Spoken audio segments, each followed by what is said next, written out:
Race number 1 on the program is a benchmark 78 over the 2,000 metres, and we get to see Braden Starr for the second time in Australia. This horse could not have been more impressive, winning at its Australian debut at Cranbourne on Cup Day.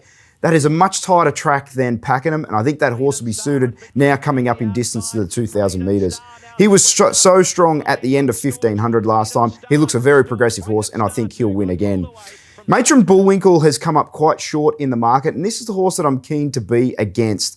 She has had a trial between runs and did look quite sharp winning that jump out at Cranbourne. She was very good winning at Flemington last start during the carnival, but this is a significantly harder race, and for that, I'm keen to bet against her. For all the form factors, head to the racing.com website or the PointsBet app. Race number 4 on the card is a benchmark 78, this time at the sprint trip of 1,000 metres. And at Pakenham, over 5 furlongs, they race out of the chute. The horse that I'm keen to be with is Squid Game. I think it's a great bet at around that $7 mark. Returns first up for Patrick Payne, and this horse has shown a lot of talent in its previous preparations. He's got a very powerful finish. He is a back marker, and I think he'll be suited on the big track at Pakenham. Najim Sahel is one of the other key horses in the market, but I think he might be a little bit vulnerable on Saturday. The reason being there is a lot of speed in this race, and he is coming back in distance. I don't think he's going to get control, and for that might make him a little suspect in the concluding stages. He is racing well and now getting to the peak fitness, but I think a horse like Squid Game will finish over the top. For all the form factors, head to the racing.com website or the PointsBet app. Race 7 is the Pakenham Cup, the feature event of the afternoon, over 2,500 metres, and I believe that's really going to suit Future Score. It's had 2 runs this preparation, the last in the Ballarat Cup, and it looks as though it's now looking for the extra distance. He should be at his peak fitness third up, and he looks a great price each way at around $8 or $9. The horse that's come up favourite is Milford. Was very strong winning last week at Caulfield in the Eclipse Stakes over 1,800 metres.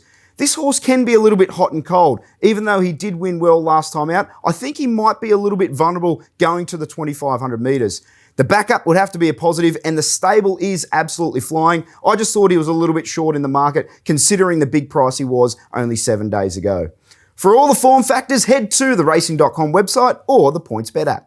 Race number 8 on the card is the Vobis Gold Bullion over the 1,400 metres, and the defending champ looks like Elvis is back to take his crown once again. He's perfectly placed first up over the 1,400 metres, and this looks like a real set play from New South Wales trainer Jared Austin.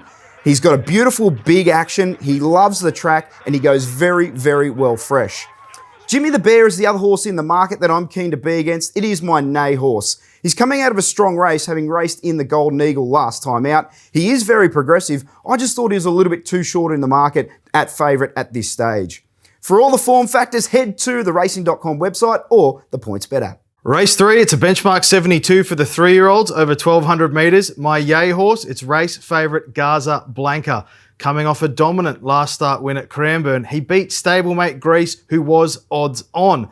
There was early market support as soon as prices went up on Wednesday about him here, and I simply think he's progressive enough to win again and make it 3 from 5 this preparation. My Nay horse, Sunshine in Paris. She was a last start winner. It was a Canberra maiden. She won by 2 lengths. She's fitter from that run, but there's more depth here. Going from a maiden grade to a benchmark 72 on Saturday, I'm happy to take her on. For all the form factors, head over to the racing.com website or the PointsBet app. Race 4, it's a benchmark 78 for the fillies and mares over 1,350 metres. I think I found one at value to be my yay runner, Bella Rouge. She's fitter third up, was caught wide last start, so somewhat forgivable. First up run was good.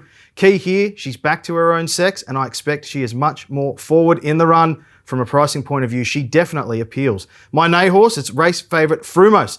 Obviously has good form lines. A second to Hope in Your Heart at the back end of last preparation reads very, very well, as does her winning strike rate. I just thought she was tight enough in betting. Short enough for me, happy to make her the Nay. For all the form factors, head over to the racing.com website or the PointsBet app. Race 7, it's a benchmark 78 over 1,200 metres. 2-bet play here, punters. 2 yay horses for me. Rainbow Connection being one of them. He's fitter third up. One first up was again good last start, narrowly beaten at Kembla Grange. He's tactically versatile. I like that about him. He can go back, forward, wherever's comfortable.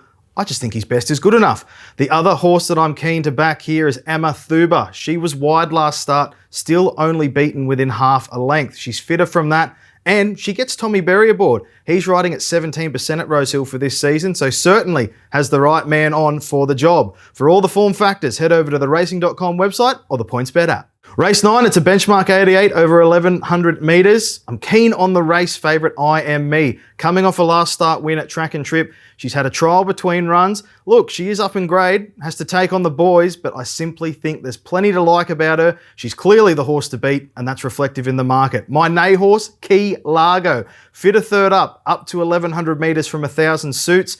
My issue with him is he's a back marker. There does look to be enough speed on to suit, but I think he'll need everything to pan out in front of him to be getting the job done, and I Am Me looks very hard to beat. For all the form factors, head over to the racing.com website or the PointsBet app.